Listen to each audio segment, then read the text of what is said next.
Welcome, everyone. Thank you for joining us today. I'm Rebecca Munnerlin. I'm with Prisma Health Media Relations. On March 12th, South Carolina and most of the nation will spring forward 1 hour with the annual change to daylight savings time. Today, we have Dr. Antoinette Rutherford, a sleep medicine physician at Prisma Health here in Columbia. She will help us understand why the time change can be so unsettling to both adults and children, and how we can make this transition a little easier on ourselves. She has also some great tips on how to create better sleep habits and how to get the rest you really need.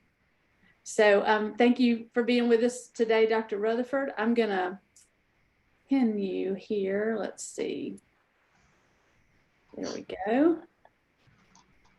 All righty. Well, we'll just jump right into it. If you don't mind, I'll just get us started with a question, and then you can take it from there. First of all, I'll just ask, why does just 1 hour feel like such a huge change in our daily routine?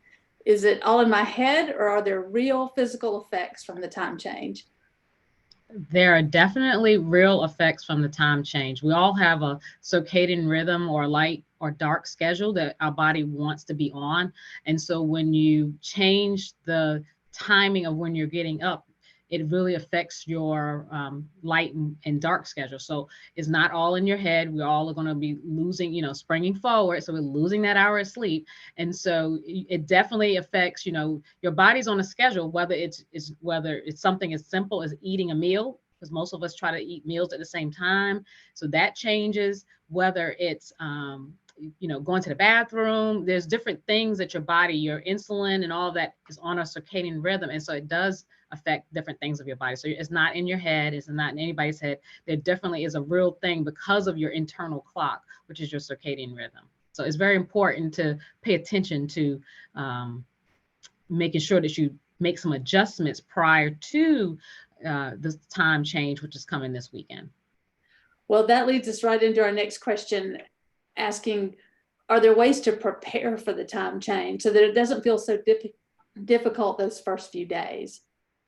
There clearly are some things you can do. The hard one is for people to go to bed early, because no one wants to go to bed early. But even if you just make 15 minutes starting tonight, or at least one night, 2 nights prior, saying I'm going to go to bed a little bit earlier and just get up a little bit earlier if it's possible.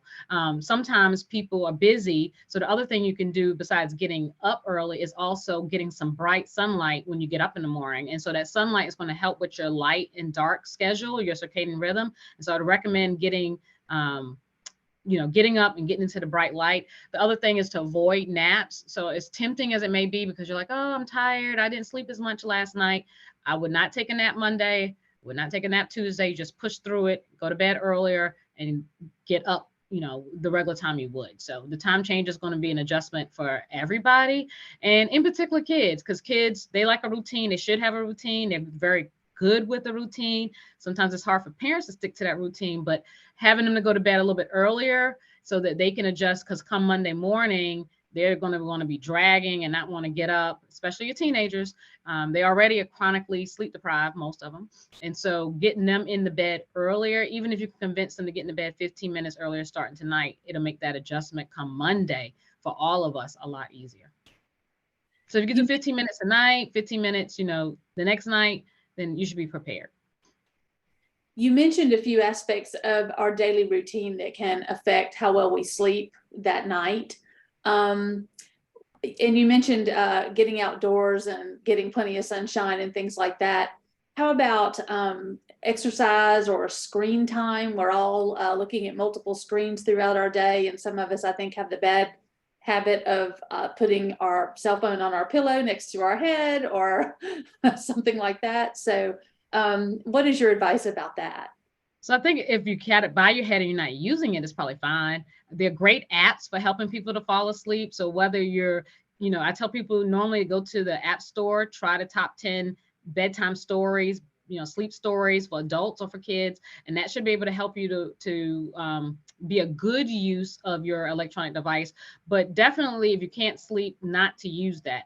So limiting your electronic devices. But the other thing that you mentioned is exercise. So getting exercise in the morning preferably would help with being able to sleep better at night. At least staying away 4 hours from bedtime for exercise. That's not going to help you to, it increases your metabolism. There are very few people who can exercise and go right to sleep. So at least 4 hours before bedtime. And then, the other thing is taking a bath. So taking a warm bath or hot shower, that change in temperature. So taking a warm bath or hot shower and then getting cooled will help induce your body to want to fall asleep.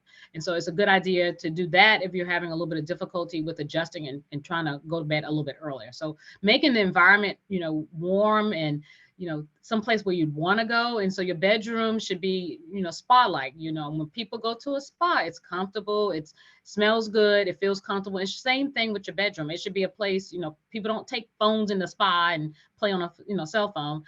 A spa is very calming, very quiet, and your bedroom should be the same thing. And so making sure that the temperature is good, it's dark, it's not, a lot of light coming in, because the light can mess with your circadian rhythm, including from the cell phone. So another reason to avoid the cell phone or iPad or electronic device, because that can mess with your internal circadian rhythm or your sleep and wake schedule. So I would recommend to avoid it. And if you are going to use it for things that are useful. So using the apps to help you listen to music or listen to a bedtime story.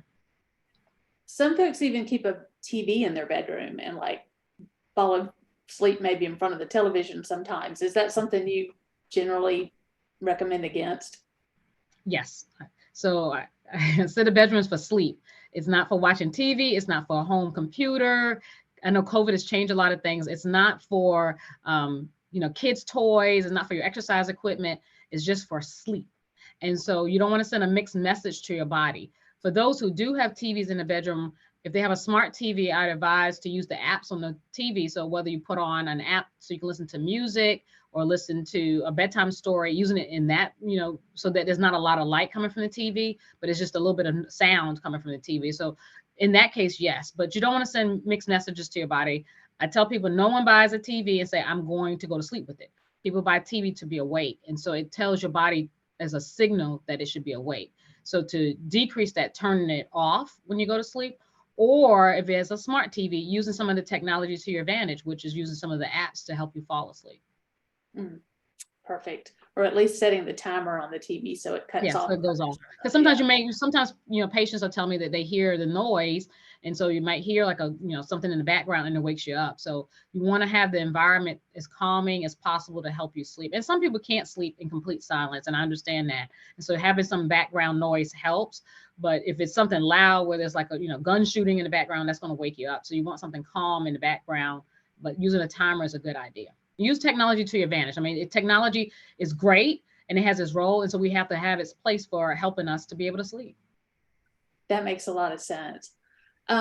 So what about tips for parents who are trying to help their school age kids make this transition? I know they probably hear a lot of moaning about having to go to bed while it's still light or something, or having to, feel like they get up earlier than usual. How do you advise parents to help kids make this transition a little easier too? So I would, try to shift their routine. If they're really young, they may not notice much of a difference. Even if it's the 15 minutes you're going to bed earlier, they may not pay quite as much attention to it, and you're getting them up earlier. So like if you're going to bed earlier tonight, get them up a little bit earlier, which is hard on everybody, but 10-15 minutes is not that much of a difference. But sticking to your routine, because kids should have a routine before bedtime, same thing every night to help them to sleep. And then having them to, to maybe say have a reward in the morning for going to bed a little bit earlier. Kids respond to, positive reinforcement. So I would recommend maybe getting the kid, your child, because I have 2 children, and having a reward for getting up earlier in the morning. Because a lot of kids are not morning people, especially those.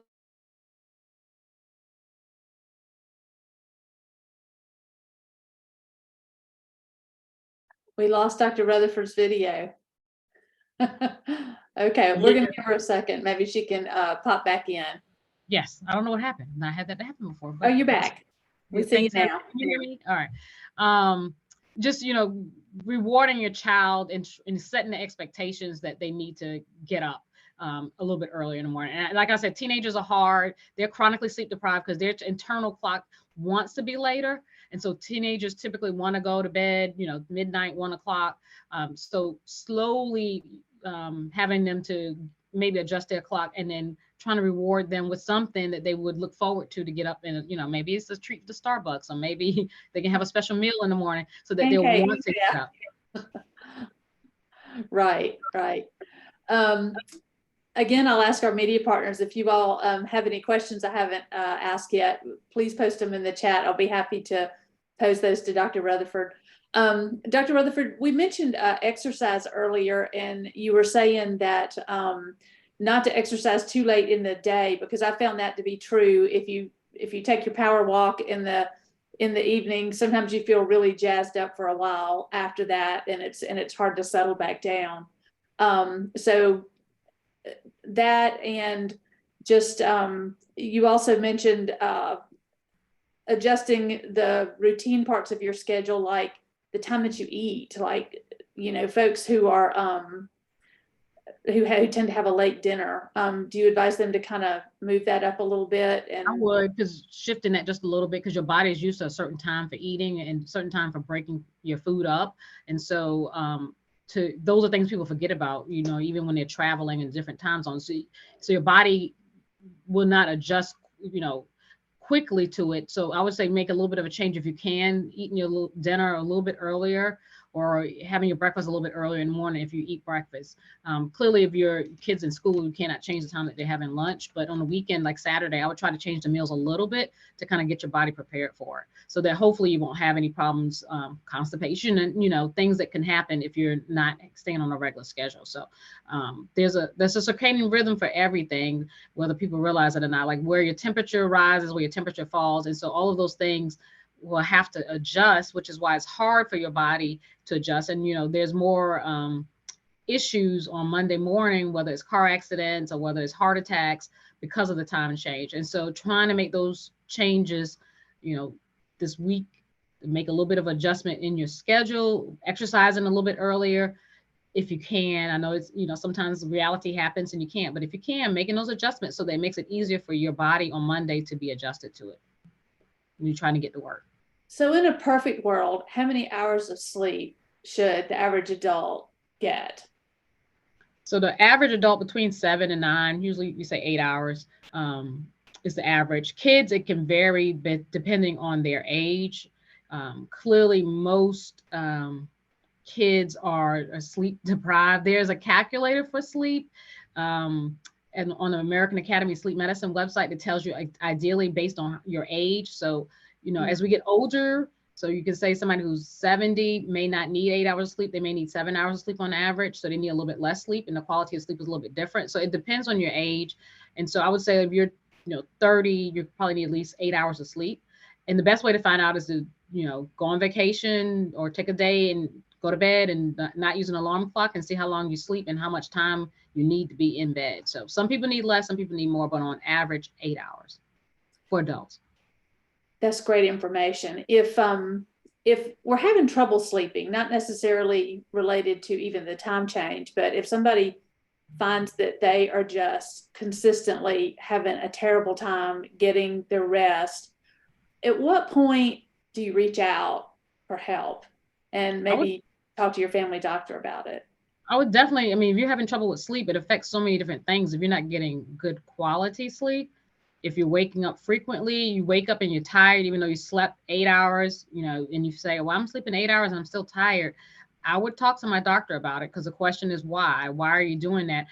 And it's going to affect other parts of your being able to function, your life. And so, if you're not getting good sleep, it's going to affect your blood sugars, it's going to affect your blood pressure. So I would make sure to mention that to your doctor, because it could help control other things if you are, having that better control. So it's definitely something that I would mention to your doctor. And then they can decide whether it's something they can handle, or whether they need to send to somebody like me and do further evaluation. So I would definitely mention. I think sleep is very important. You spend a third of your life sleeping. And so it's very important to make sure that you're addressing that. And it's a very important time. People think that when they're sleeping, nothing's going on, but it's a lot of different things that occur in your body that are very important, that if you don't have good rest, that you're not going to be, have the energy you need during the daytime. but definitely this week is very important to try to focus on. If you normally don't, I think people say, well, but I think this week in particular is a very particular time to say, hey, I need to make sure I'm going to bed. I need to make sure I'm getting my rest, because next week I'm gonna really have a hard time getting up to go to work because of the time change. So even if you don't do it any other time, I would recommend this week, focus on your sleep, focus on changing maybe a little bit of your time getting up, and then focusing on chiming of your dinner a little bit, just little things, and it'll make you feel better next week. Great advice. Yeah. I was thinking too that, this time of year, the time change also coincides with the huge pollination of the entire Southeast. It seems it comes earlier every year, and folks are struggling with allergies and pollen and all kinds of stuff. I wonder if you hear from many patients who are saying, I'm having to take this allergy medicine because I can't breathe, and then I'm snoring all night because I can't breathe. And they can't sleep well. So making sure those things are addressed, because those are things people don't think about. But if you're snoring or you're congested, you need to take a medicine, and not something stimulating at night, something more sedating at night, something stimulating during the daytime, so that you're not waking up because your body's like, I can't breathe. So you need to take that out of the picture and make sure that you're well controlled from your allergies, so that whether it's a nasal spray, whether it's a pill, to make sure that you're well controlled so you can sleep. Because if not, you're right. You're exactly right. You're going to be tossing and turning just from that. And that's going to make you miserable, on top of the fact that you're losing an hour of sleep. So good point. Very good point, that you need to make sure that all things are treated. I mean, you have to have it optimal. I tell people, like I said, it's a spa. So your spa wants everything perfect. So you need to have it as close to perfect in your bedroom. There's chaos in this world, but your bedroom should not have chaos. It should be the place that you can say it's always comfortable and the right environment. So people should focus on that. I love that thought. I love that advice. Well, we haven't had any questions from our media partners, but Dr. Rutherford, if you have any final thoughts, we'll wrap it up on that. And we so appreciate your help in making this transition this week, as we all are kicking off really into spring, even though I heard through the grapevine we might have a quick freeze next week, but hopefully it won't last long. I know. Well, I would recommend to everybody, it's hard to make change. So sometimes making a little change may be doable. So if you can make a little bit of a change this week, stick to a little bit of routine, even though I love routine all the time.